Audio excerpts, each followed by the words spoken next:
I don't know. I just know I'm praying sometimes. Yeah. All right. Well, good morning. We'll go ahead and start with our introductions. My name is Denise. I'm Carrie. Kelsey? I'm Darla. Good morning, and we'll go ahead and get our class started, and in regards to this week's lesson, which is government. And so we'll just go ahead and discuss the questions which were at hand for this week. How is everybody's week going? Going all right. I already boo-hooed a little bit before we started recording, so it's been tough. I was going to go to the World Congress of Families on Friday, and that fell through, and so I'm not going now. So reading all the report, I follow their Facebook page and reading Sister Mitra's reports. I'm like, oh, I wish she posted a bunch of pictures, and they're so cute. And I'm just like, oh, I wish I could have gone back now, but that would have been a wonderful experience for sure. Yeah, I've had better weeks. It's been a little tough this week, but it's moving along. Nothing life-threatening. Right. Okay. Well, I hope everybody's week goes hard, and I agree, Carrie. This week was a little bit harder, I know, with the whole reading of the Declaration I can get through with no problem, but the Constitution, I'm like, oh. Can we just get past this? So, so what were some of your thoughts in regards to Dr. Will's speech as well? I also find him a little bit rough for me to follow. I wish I would have had a PDF format to actually sit down and read and study versus trying to listen and re-listen and trying to capture his thoughts. Yeah, same here. That's how I felt. Yeah. I enjoyed it. I enjoyed it great. I thought it was a really, really good speech. I completely agree. I've gotten so spoiled with all of our other videos that we watch. There's always a transcript available because I like to have both because then I when I'm answering questions, instead of trying to find that spot on the video where they talked about it, I can just skim real quick through the transcript and then rethink, what my answer is going to be. But should we have a prayer first real quick, though? Oh, yes, certainly. Thank you. Go ahead, Kelsey. Let's go ahead and open up with prayer. I can let you off the hook, Kelsey. All right. Our dear Heavenly Father, we are grateful for this day today, and we are grateful to be taking this course in school, and we are grateful for the things that we are able to learn and understand throughout the week and throughout this semester. And we ask Thee now to bless us with Thy Spirit and the gift of understanding, and that we may be able to learn from one another and deepen our understanding on government involvement in our issues that we are researching. And we ask for these things in the name of Jesus Christ. Amen. Amen. Thank you so much, Kelsey. We appreciate that. So let's go ahead and just start with the first question in regards to Dr. Will's commentary. Why did the government get involved in this issue? And the whole issue, to me, surrounded Social Security, which was created for the people, like he stated, so they could have the opportunity to quit working. And I really liked how he touched base on the one lady that tricked the whole Social Security system and was only supposed to live until she was 70 and wound up dying when she was 90. Oh, she was 100. Yeah. I didn't, like I said, the specifics of the whole video, if I had the transcript, that would have been fantastic. So, yeah, just the length of time, just really people have not incorporated medical advancements, was the other thing that I really thought of is that they did not do, and that they thought they would have to pass the jobs on to their younger generation. Otherwise, they would not become productive citizens throughout their life. So I thought those were some pretty interesting concepts. Darla, what was your idea of, why the government got involved? With Social Security. Mm-hmm. I just went back to the history of it, and the Great Depression, when a lot of the elderly lost their jobs. I really think the government thought they were helping in the beginning, that they had a problem, and they thought they had a good solution. Maybe in the beginning they did, but it hasn't evolved over time like George Will said. That's my opinions. Awesome. Well, thank you so much. And yeah, I agree with it not evolving over time for sure. Carrie, what are some of your thoughts in regards to it? Well, one thing that stood out to me is a little bit different issue he talked about. Wasn't necessarily about Social Security income, but on Social Security, I remember he said that, I wish I had that transcript, but he said something to the point that there was like 10 workers for every one person on Social Security, something like that. And as time has progressed and the baby boomer has risen, that by the year 20, I don't know if it's currently right now or by 2050, that for every person on Social Security, there's going to be only 2 workers because of the rise in the baby boomer problem, and with the decline of bringing children into this world, we don't have as many, we're not replacing the population with those that are moving on. And so that's kind of scary. That kind of opened up a picture for me when I've heard comments through government all the time that by the time my husband and I or my kids are ready to retire, there's not going to be any Social Security. There's not going to be anything. So that we really need to plan our money better and figure out other ways of retirement to live on, because that won't be available. But another thing that as he was talking about that, the era, is that we're still living on a policy that was formulated in 1936. And he used the example, how many of you are using computers and cell phones that were developed in the 30s? Obviously nobody. Or the TV. How many are still driving a car, a 1935 car or a TV from that era? And TVs obviously weren't even invented yet, but he was trying to make a point that that it hasn't changed, it hasn't progressed to fit the needs of our world today. And another issue that I mainly wanted to touch on that stood out to me is government's involvement with education and all the different programs that have instituted that was supposed to make us #1 in the country, and it was going to be foolproof and it's going to be so perfect, and by this year we're going to have all these things, these goals set in place, and boom, boom, boom. The goals 2000 didn't work. The No Child Left Behind Act hasn't worked. Now we've got the Common Core that people are fighting for and against. So there's a lot of government involvement that seems to, they're not trusting the people to make the decisions for themselves. They think they know better than the people.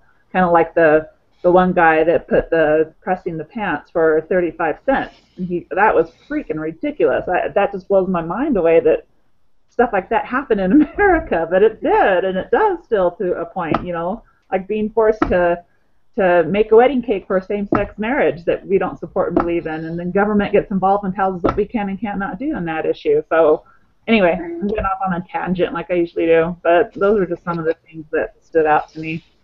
Right, and I think those are really good, legitimate points, and I think when we have too big of a government, again, it becomes to the fact that they start dictating what is expected of us. I know for my son, he didn't go to public school for the first 9 years, including kindergarten. So I was able to have a little bit more control of what he did learn. No, he was not homeschooled, but he actually went to a charter school. So it was really interesting to me to hear the perspectives of the different schools. And the different backgrounds of the legalities of No Child Left Behind kind of concepts. So, and I look at foreign countries and how advanced they are compared to us, and other children saying, well, American children are stupid if they don't know, basic information, and they know more about our government than we do ourselves most of the time. So it's interesting to me. Kelsey, what were some of your thoughts in regards to some of the issues that Dr. Roll discussed?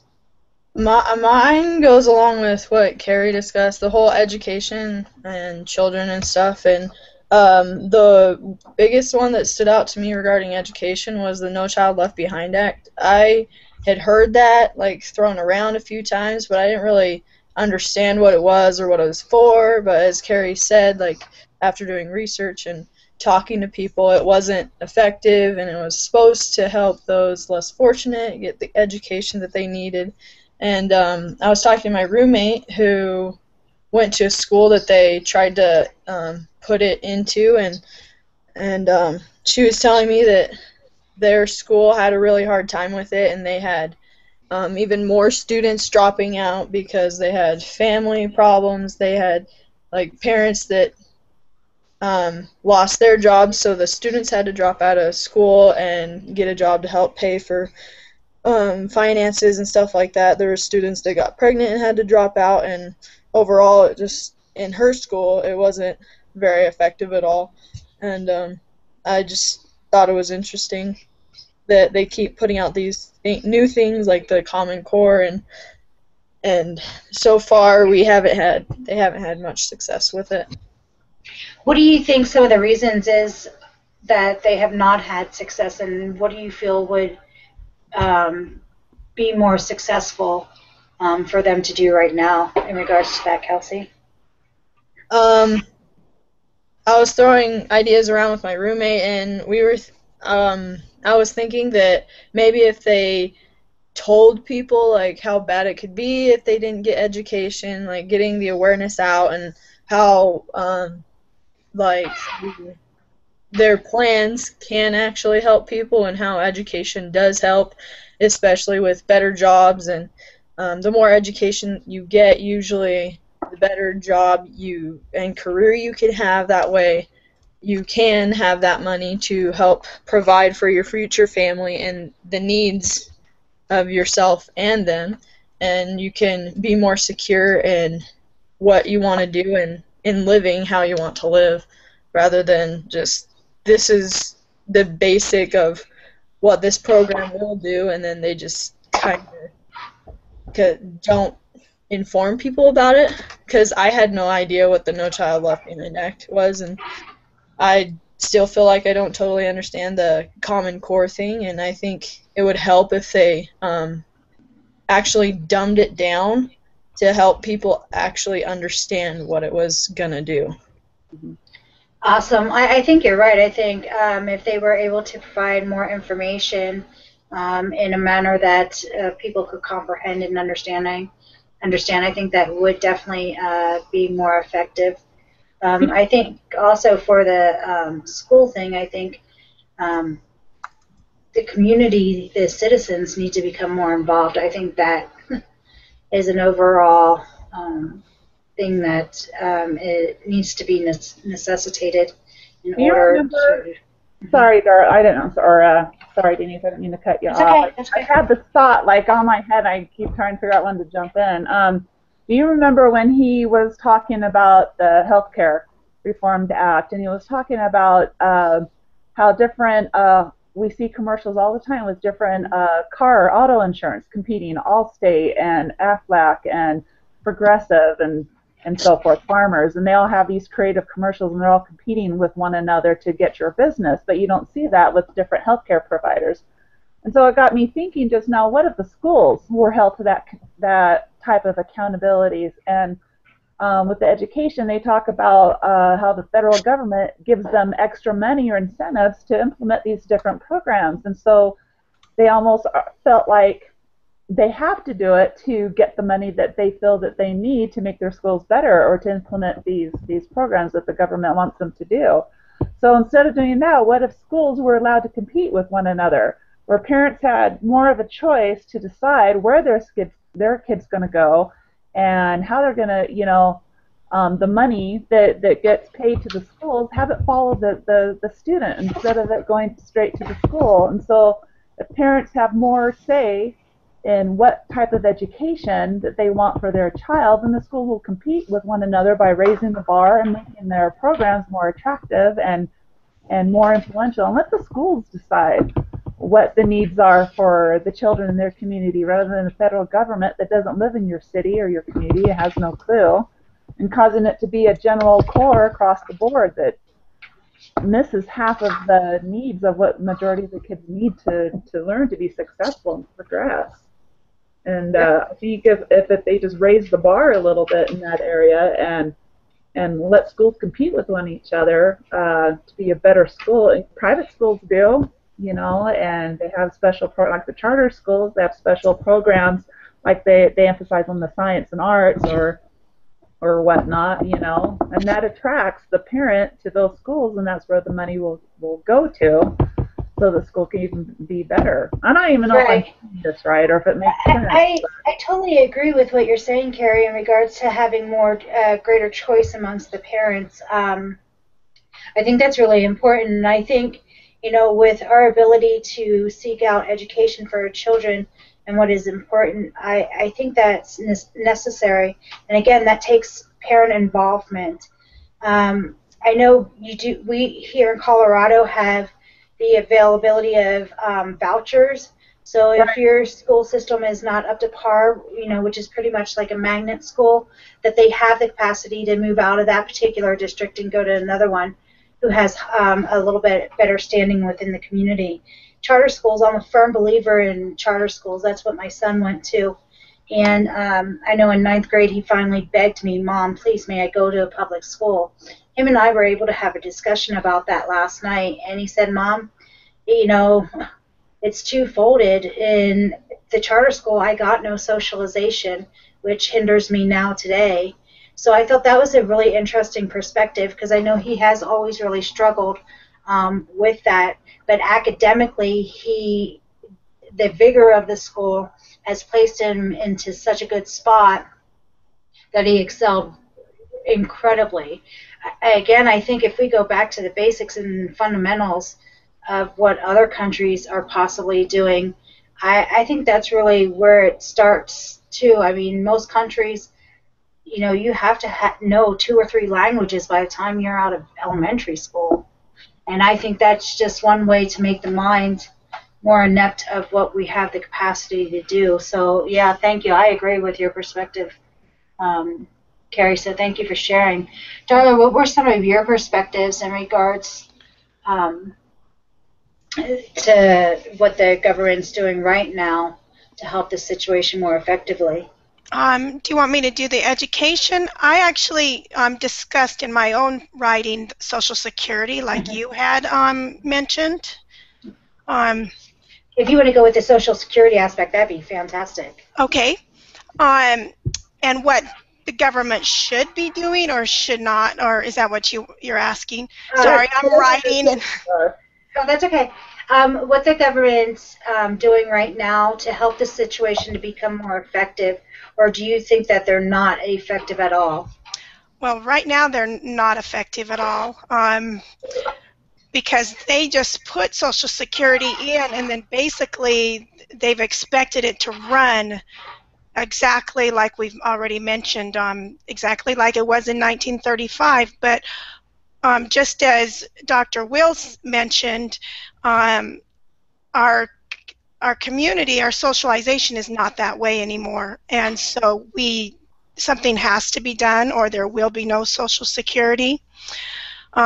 What they should do, unfortunately, they're going to have to reform it at some point in time, and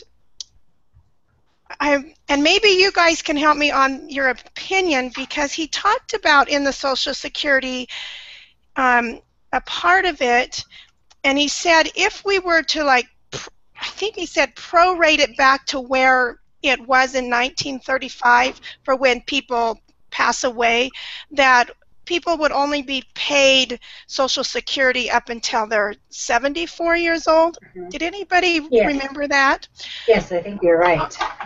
So the impression I got from his opinion is that maybe we need to reduce the amount of money or the time that we pay out Social Security. Mm-hmm. Is that the impression anyone else got? The impression that I received was that we simply need to change the age requirements for Social Security. Okay. That's what I put for that particular question, just change the age requirements to be more compatible with the longevity of our lives. So People would get Social Security later in life, like in their 70s versus their 60s. Right. Okay. You know, I didn't think it that way. I was thinking if they wanted to start at 65 or whatever, then they would be bumped out at a certain time. But waiting until later would be the same thing. But I think there should be a max that of years, or it should be somehow prorated to how much money you personally put in it. I don't have the answer, but there definitely needs to be reform.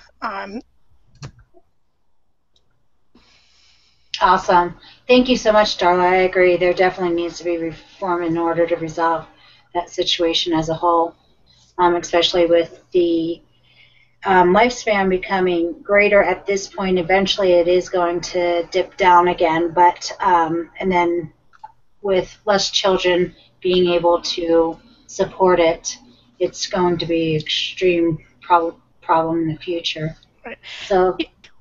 And just to add, like Carrie said, I don't even plan to have Social Security by the time I retire. I mean, I'm just like, don't even plan on it, because the way it's going, it won't be there. So. Right. So I think that's a good point too, you know, bringing up the fact of the whole teaching of the church. If more people would become more self-reliant, you know, possibly through 401ks.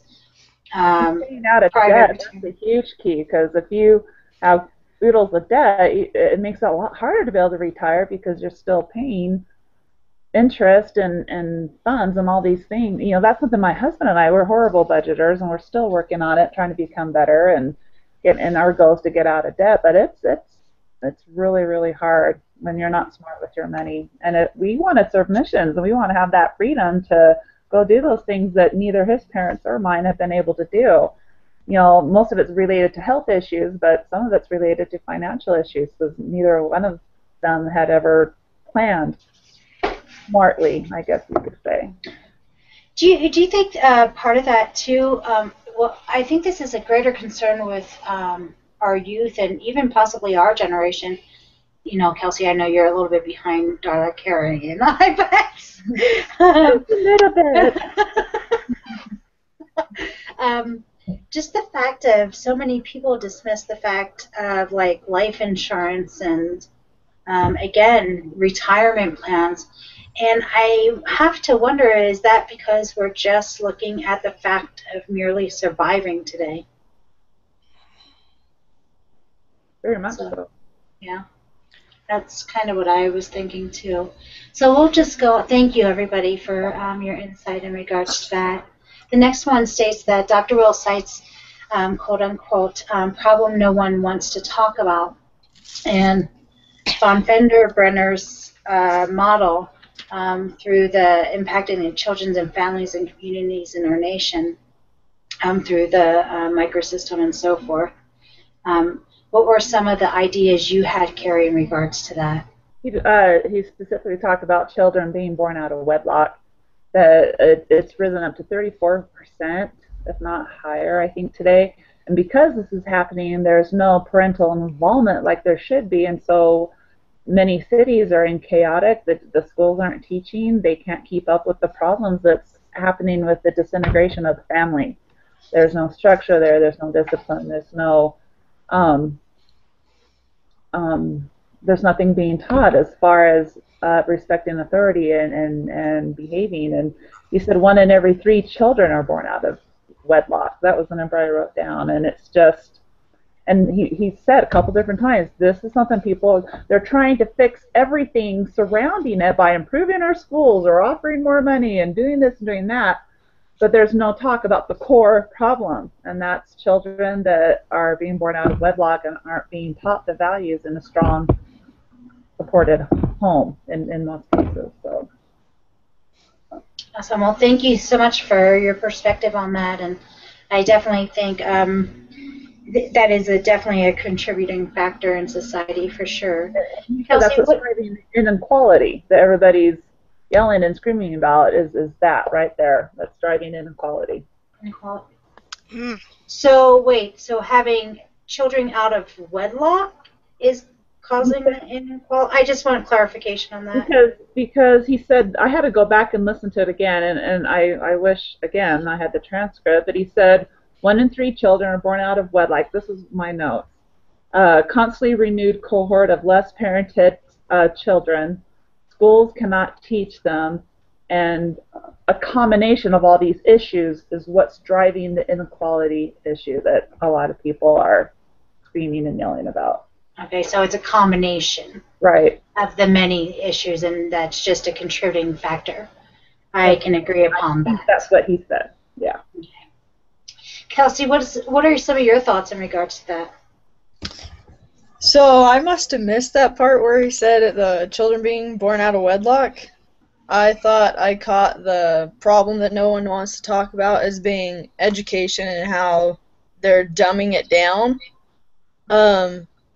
So what I wrote about was how, like even today, I feel like a lot of college students even are going for the grade and just getting that degree. That way they can get a better job or whatever they want to do to get more money, rather than actually learning and being able to take what they learn and put it into action. And I think that's a big problem because like being a child and family advocate, you actually have to know stuff and you have to be able to put it into action and stand up for the family rather than just saying you know stuff and when really you don't.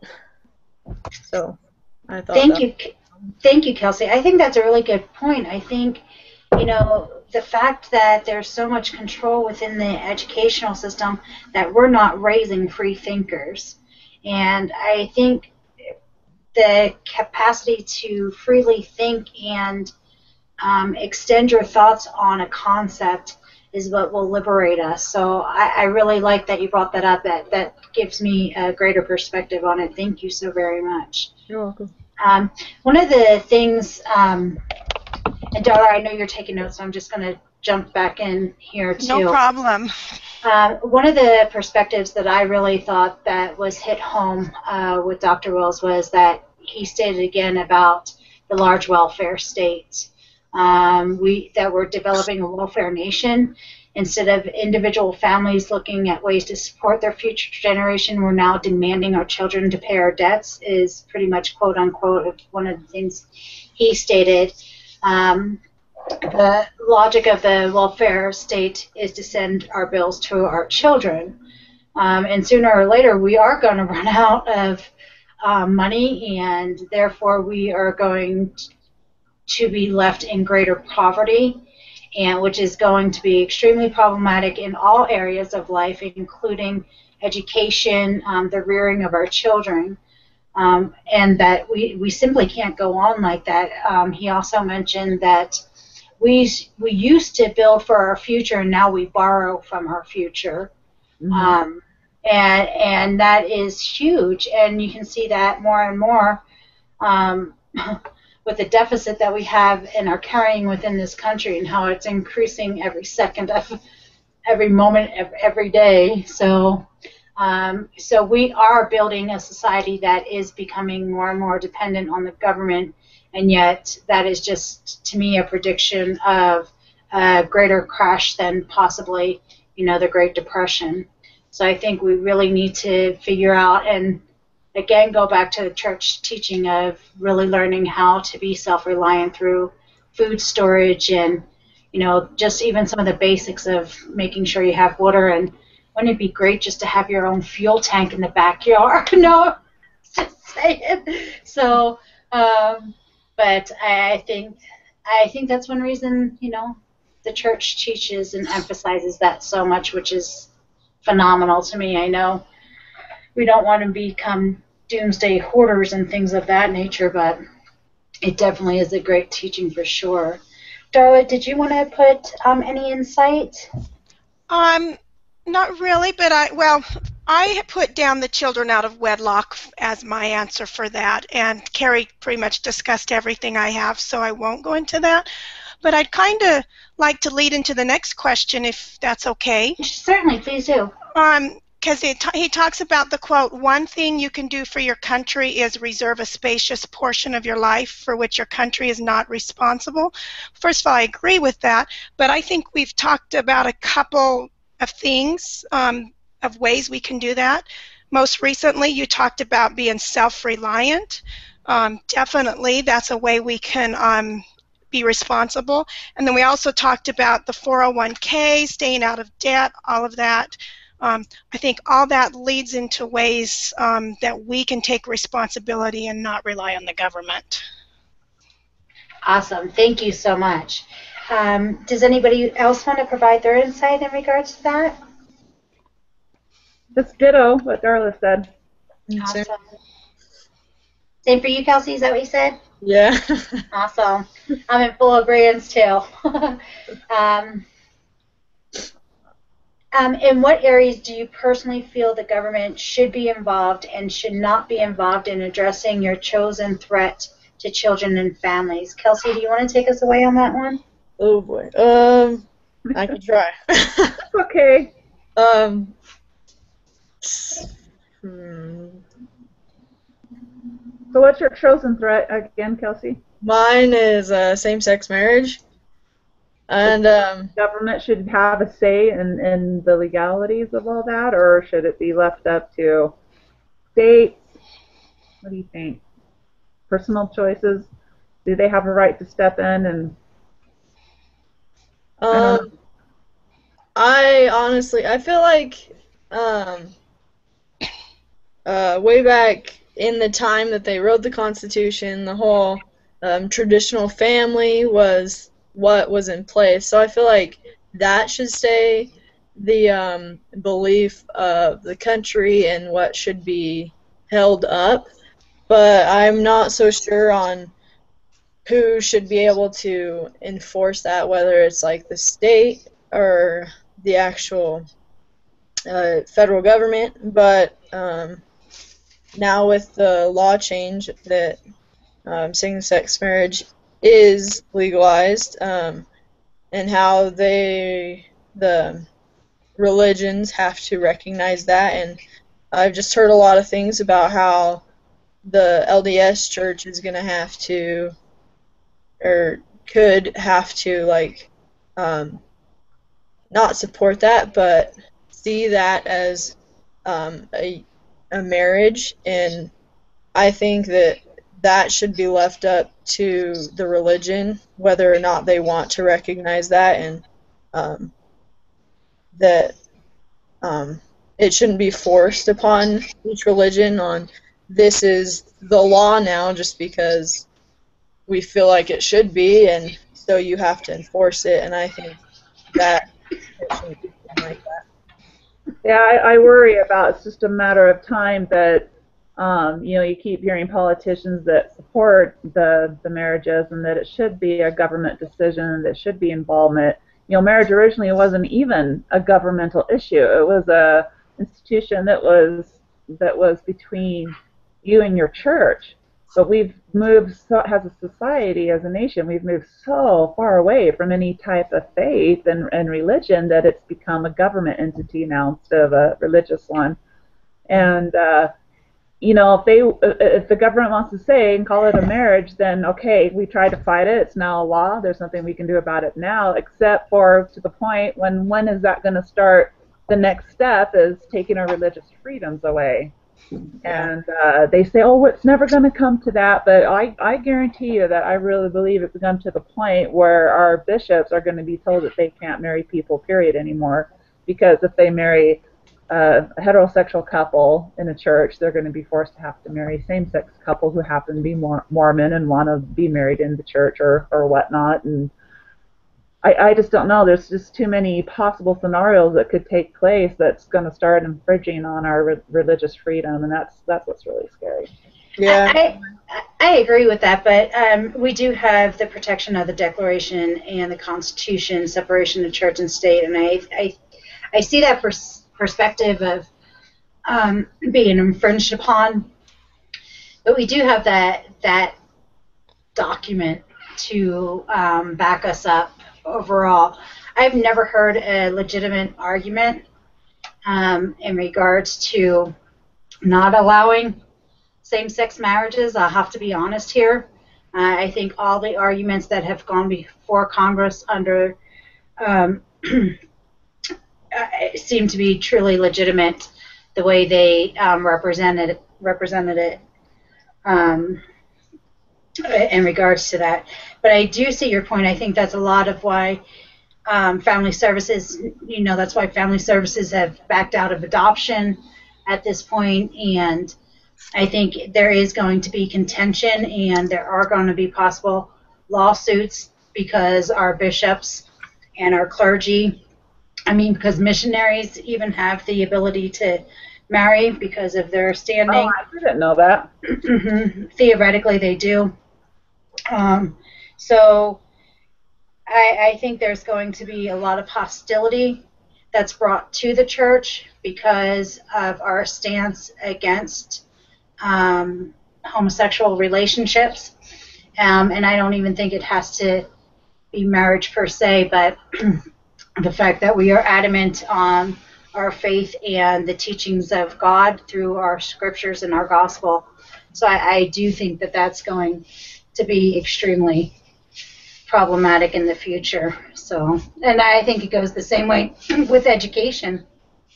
There's going to be a lot of animosity because we're now going to have to teach homosexuality. Every single textbook in the United States is now going to have to change because when they speak of family, it's normally based off of the traditional family.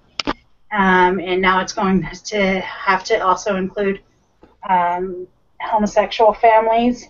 Well, they're taking parental rights away too. So if a parent chooses to pull their kid out of class during that week or that day of the discussion, they won't be allowed to. And that initiative for sex education that's a part of the policies, is that it's taking more and more rights away from the parents to decide what they want their children to understand and learn about their sexuality. Which goes back to the point that you made, was it last week or the week before, with Germany? Yeah.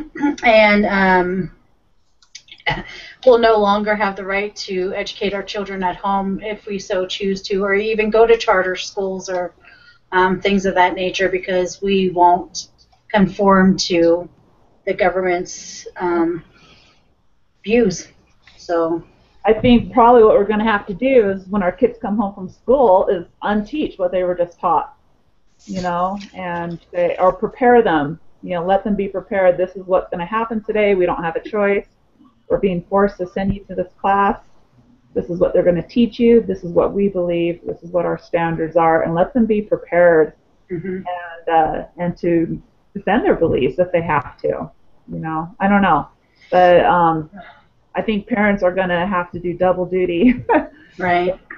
Reteaching what they have just been taught in the schools. Yeah, and that leads to so many complications, I feel, and my heart goes out to, like, my son who may have children here in the near future, and to Kelsey. That's a tough situation to be in, because I think to unravel what somebody is taught and all of their peers possibly support, it no matter what we teach in the home, it's still going to complicate our children's belief systems. And I think it will cause parents to step up the bar, step it up, raise the bar, be more diligent and more. Children are still going to fall away, make their own choices. That's all part of free agency, no matter how diligent and valiant you are as a parent. But these future parents that are coming up, they may have to be even more so than you and I had to be, or our parents had to be. Right. Well, that's it's going to be tough. So, did you want to discuss any of your topics, Carrie, in regards to this particular question? No, I'm good. I think we all mine meshed with everybody else, and mine was on drug dependence, substance abuse, and I don't know. don't know where to start with that either. Yeah, I think it just comes back to the fact of educating. And the one thing that keeps coming to my mind is that we really do need to learn to advocate for what we believe in, because if we step back and step behind the scenes, then our voices are not being seen. So this particular week really has made me see greater importance again with advocacy. I know it's really always been a passion of mine, but if I could just push others towards the fact of standing up for what they believe in, I think we would be able to press forward and not have such a big government. So, Darla, did you want to add any other comments? Not really. My topic's on divorce, and my opinion is the government just needs to stay out of it. But but on the general view, pretty much everything we've talked about. Education, definitely advocating for what we believe in. Agree with it all. Awesome. Thank you so much. Well, I guess we'll go ahead and sum it up then, and have our closing prayer then. So, Darla, if you'll do our summary, and Carrie, if you'll follow with the closing prayer, that'd be awesome. Okay. Hopefully I can get all this. Okay, we started out talking about some of the topics Dr. Will mentioned in his talk. Denise and I mentioned Social Security, how it was started in 1935. At that time, it was great because there was a lot of workers for every retired person. Unfortunately, the way society is, it's changed, so within the next probably 20 years, there'll only be 2 workers for every retired person. Unfortunately, Social Security has not reformed during that time, and so if we're not careful, there will be no Social Security. So government needs to reform, do some form of reformation. Kelsey and Carrie talked about education. They specifically mentioned the No Child Left Behind and how it's dumbing down education, how their government's trying to tell us exactly how to educate our children, and it's not helping. It's not working. The places it was at has not worked, and so something also needs to be done about that. We specifically talked about needing more education and letting people know what these programs are about. We need more community involvement. Definitely more parent involvement. Let's see. Of course, from there, we talked about the problem a problem no one wants to talk about. Carrie and I mentioned children out of wedlock, that it's just they're not being taught the values, they're not understanding anything. These children are causing a lot of problems, and government and society is not addressing that problem, and it's exactly what they said. Nobody wants to talk about it. And then the other 2 ideas we thought for that was education and the large welfare states. Kelsey talked about how education is being dumbed down, people going for the grade instead of actually learning and putting what they're learning into action. And welfare status, Denise talked about how in the past we were borrowing money to build for the future, but now we're borrowing from the future to fund the present, and not a good idea. We need to become more responsible about this. And then we closed on our chosen topics. We talked about same-sex marriage, drug dependency, divorce, and we all decided that our biggest need is education, and we all need to stand up and advocate for what we believe in. Without doing that, there won't be any change. Thank you. Thank you so much. That was great. That was awesome.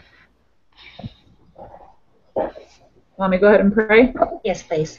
Okay. Our dear Father in heaven, we are so grateful to Thee for this afternoon or this morning that we've been given to meet together to discuss important issues and to learn more about policies and government and to understand different things and learn new viewpoints and ideas. And we pray that we can continue to study and understand them, that our minds will be open so that we can progress forward and be an advocate and to not sit by the sidelines. And we pray for each of us that we can have a good rest of the day, that we'll be protected and watched over, and that we'll be able to help our families with the needs that may come up. And we love Thee so much, Father, and we say these things in the name of Jesus Christ. Amen. Amen. Thank you so much. We'll go ahead and stop the broadcast. So next week